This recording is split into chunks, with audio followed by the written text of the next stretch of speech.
Blé Goudé brise le silence, les non-dits d'une gauche ivoirienne déchirée.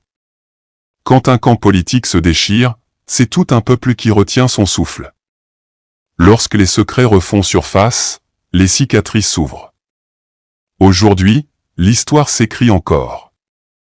Et un homme décide de parler. Bienvenue sur l'Œil d'Afrique TV, votre média d'engagement, d'analyse et de vérité, là où les mots deviennent lumière.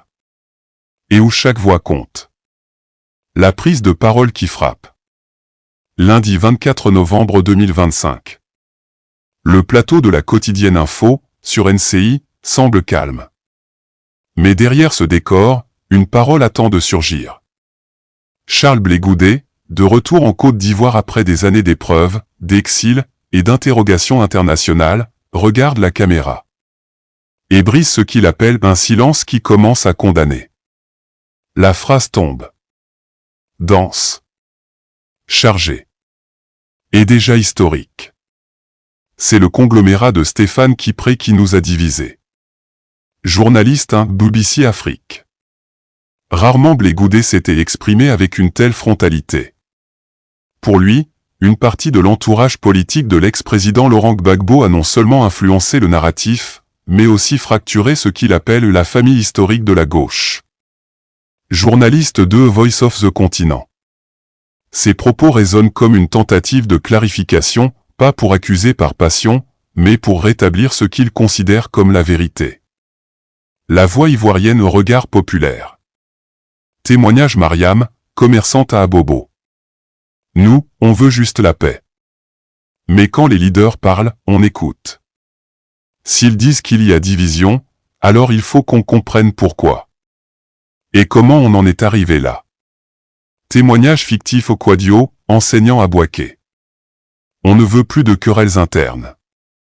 La Côte d'Ivoire a besoin d'une gauche forte, pas d'une gauche éclatée. L'accusation principale.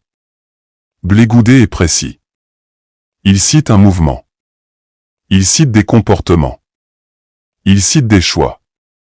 Selon lui, le conglomérat de Stéphane Kipré, accompagné d'alliés de l'ex-UNG, aurait joué un rôle majeur dans la fracture du camp. Sa phrase, martelée comme un verdict, frappe encore. Ce sont eux qui sont venus nous diviser à gauche. Une déclaration lourde, mais présentée sans aucun appel à la haine, sans violence, sans jugement personnel, uniquement une analyse politique. Et cela change tout. Dr Isaac Mensah, politologue panafricain. Ce qui se passe aujourd'hui au sein de la gauche ivoirienne est la conséquence d'années de lignes parallèles jamais totalement réconciliées. Blé Goudé rappelle que plusieurs cadres historiques sont en détention, pendant que d'autres, eux, se préparent à participer aux prochaines élections. Ce contraste soulève forcément des interrogations. Le paradoxe qui interpelle. Blé Goudé insiste. Regardez ceux qui sont en prison. Regardez ceux qui s'apprêtent à aller aux élections contre l'avis du président Gbagbo. Pourtant, ce sont eux qui disaient « Où Gbagbo va, je vais ». Aujourd'hui, on ne connaît plus Gbagbo. Une phrase qui ne juge pas, mais qui questionne. Et qui remet en lumière une fracture longue de plusieurs années. Malgré la tension, Blé Goudé n'a pas fermé la porte. Il parle d'une maison. D'une grande maison politique où chacun, pour l'instant, est dans sa chambre. Mais un jour, dit-il, tous se retrouveront au salon. Le temps réunira les conditions. Nous n'avons pas le choix. Une phrase douce. Une phrase qui apaise. Une phrase qui rappelle que le destin politique n'est pas une guerre d'hommes, mais un chemin que l'histoire finit toujours par redessiner. Ici, nous ne prenons pas parti. Nous analysons. Nous décortiquons. Nous donnons au peuple d'Afrique la possibilité de comprendre ce qui se joue réellement dans leur démocratie.